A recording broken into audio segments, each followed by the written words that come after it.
Our study of the book of Hebrews continues today in chapter 11.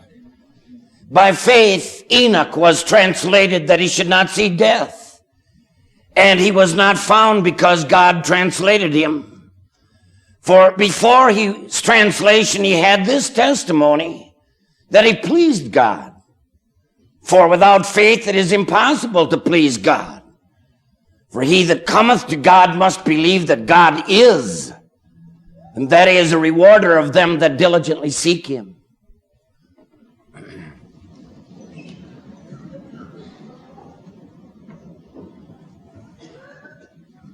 William Durant and his wife Ariel were popular American historians. After a lifetime of writing books on the subject, they said that the story of history is like a mighty stream, but between two banks. Most people only look at the river, at the main stream of events. The wars, bloodshed, and calamities, the rise and fall of nations, the big name winners and losers. But, they said, you should also look up there on the river banks. And there you will see people quietly going about the business of life. Building homes, planting gardens, making love, rearing children, humming melodies, and whittling wood. And that contrast between the main river of events and what's going up on the banks is the burden of our text today. The curtain goes up on world history when Cain swings a stone axe and the body of his brother falls lifeless to the ground. Cain is the world's first winner. But Cain is haunted by guilt and the fate of being a fugitive and a vagabond in the earth. My punishment is greater than I can bear, he complains. Everyone that finds me shall slay me. Oh, good psychology. Cain is afraid that people will do to him the very same thing that he did to his brother. In very vivid language, the Bible tells us, Cain went out from the presence of the Lord. His break with God was final. No remorse, no repentance. Cain left the Lord entirely. Now, the story takes an unexpected turn. What do you think's going to happen to this tragic figure? This man without a country? Is he going to have a nervous breakdown? Contemplate suicide? Live as a recluse up in the mountains? Oh, no. Cain goes right out and becomes a success. He moves on and he builds a city and moves on, always developing and doing and planning, moving on, always doing something. And the sons of Cain become the empire builders, the architects of civilization, the captains of industry. Wherever the sons of Cain go, fruitful fields and flourishing cities spring up.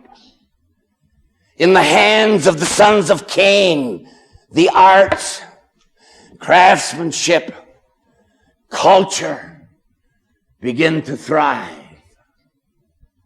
Until the seventh generation after Adam, they throw the mask off, are openly defiant of God, careless about God, and dare God to do a darn thing about it. But why should that surprise you?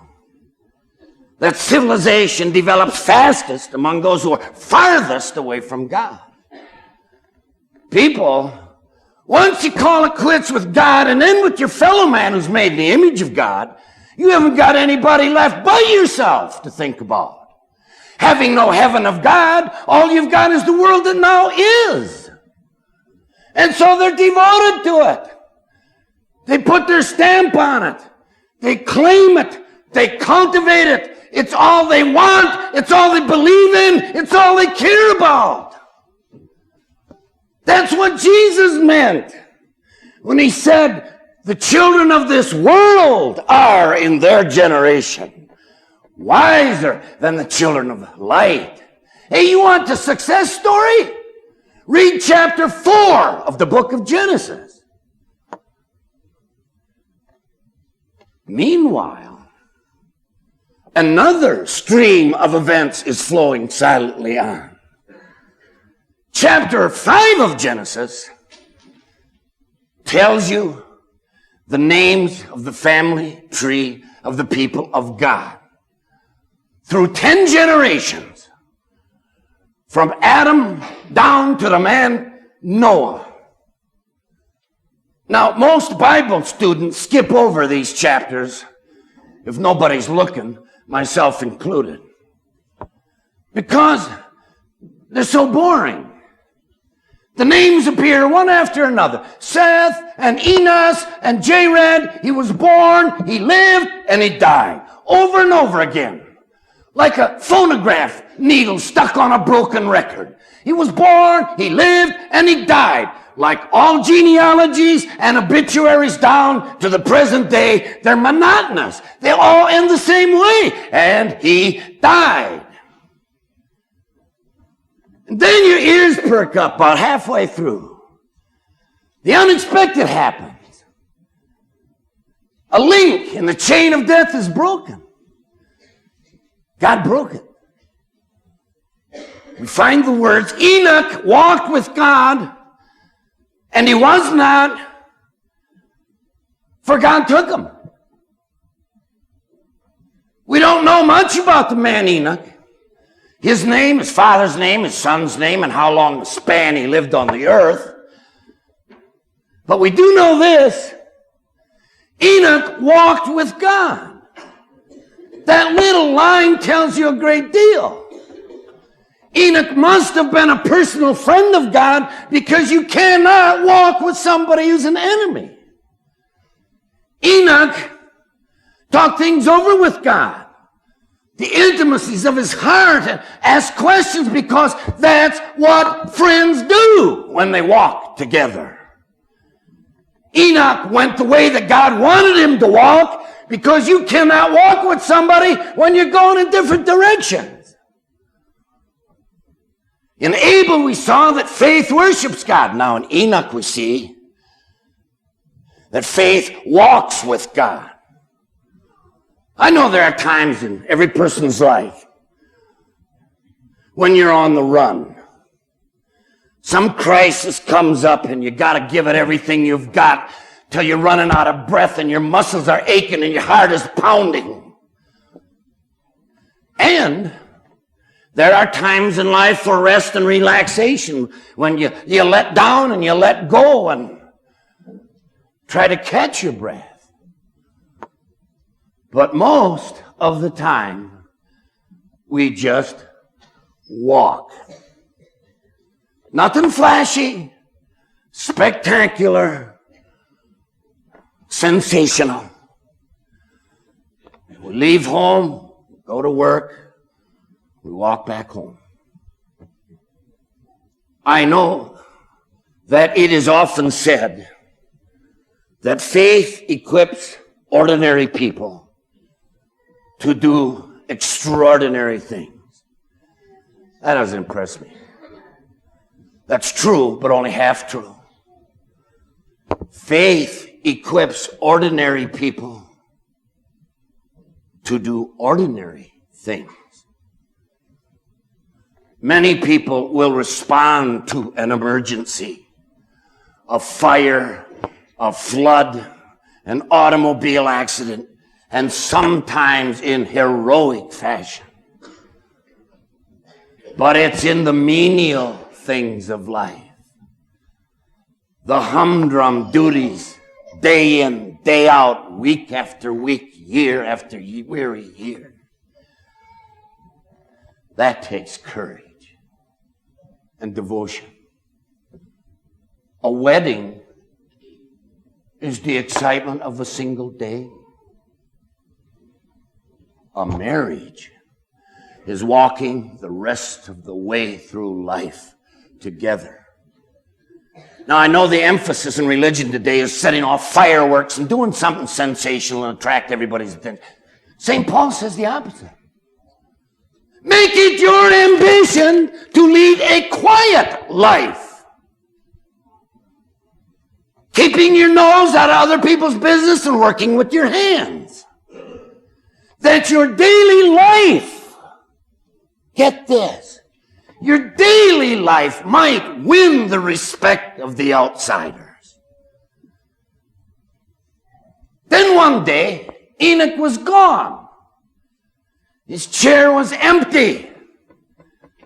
God took him. A little girl retold this story to our class and said, Enoch and God used to take long walks together. And one day they walked farther than usual. And so God said to him, Enoch, you must be tired. Come and stay at my house. And Enoch did. Only one other guy, the prophet Elijah, got out of this world without dying. Went to heaven in a whirlwind in a fiery chariot. Now, those two episodes are mysterious to us, and they raised a lot of questions. But in Jesus, you see how this thing is made plain. Christ dealt with death by dealing with sin, which is the cause of death. Jesus rose from the dead to show you that bodies can rise from the grave. Jesus ascended visibly into heaven to show you that this world, as much as you love it, is not your real home. And that death for you is not a barrier, but a bridge to the eternal. Jesus said they didn't know all the details way back then, but they knew this. God is not a God of the dead, but of the living, for all are alive to him. When I first arrived at this little parish, fresh out of school, there was a rash of funerals.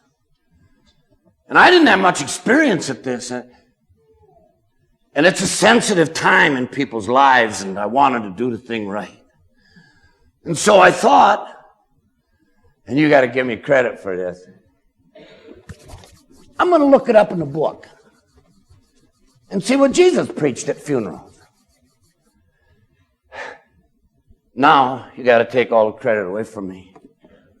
Because I found out after all those years of the seminary, Jesus never preached a funeral sermon. He broke up every funeral he ever attended, even his own. If a man keep my saying, he shall never see death. He stands right there before the blank wall of death and says, there is no wall. Where I am, there is no death. And then what he said, he explained by what he did. He stops the funeral procession in far-off Maine and says to a widow who's just lost her only child, don't cry. And then gave the boy back to her. He steps into the death chamber of the daughter of Jairus and calls her back to the land of the living as easily as you might waken a child from a nap. Little girl, time to get up now. He stands there in the cemetery of Bethany, amid all the graves. You know what a cemetery's like. And he says, I am the resurrection and the life. He that believeth in me, though he were dead, yet shall he live. And he that liveth and believeth in me shall never die. And then he calls his friend Lazarus out of the grave, 4 days dead. We know that God was pleased with Enoch. God granted this favor to him. He did not suffer the pain or the travail of dying.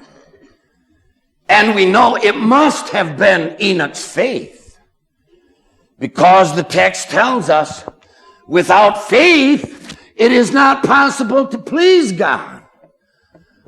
For he that cometh to God, get this, he that cometh to God must believe that God is.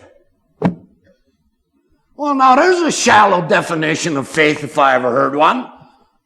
Of course, if you're going to come to God, you got to believe that there is a God. But that is so basic, I don't think we remember it. Last week, young man, talking with some of us, making inquiry about our school, tells us he's a Lutheran. He believes in God, talks to him every day, has brought 3 children into this world by 2 different women, neither one of whom is his wife. You tell me you're going to come to that you believe God exists and that God allows you to exploit women sexually for your own gratification and then rob them of a father that they need in this world? You are denying the existence of God, the character of God. You're living as a God unto yourself. If you believe at all that God exists, you got to know you are going to be held accountable for your actions. And he is a rewarder of all them that diligently seek him. He's a rewarder. Anyone who comes to Christ will never be disappointed. He that cometh unto me, I shall in no wise cast out. And they who came to him for help received it. Who came with their questions found answers. Who came to him with an appetite for what he has to offer went away satisfied. People, it's the Advent season. The season of hope and expectancy in the church. Maybe our prayers are dreary because we aren't looking for anything to happen. And our worship becomes dull and boring because we don't expect anything to happen. What light might shine down on our path? What burdens might we lay down? What strength we might find? What love might be rekindled? What hopes could be renewed? If we came to him and expected him to do it. He is a rewarder of all those who diligently seek him. Amen.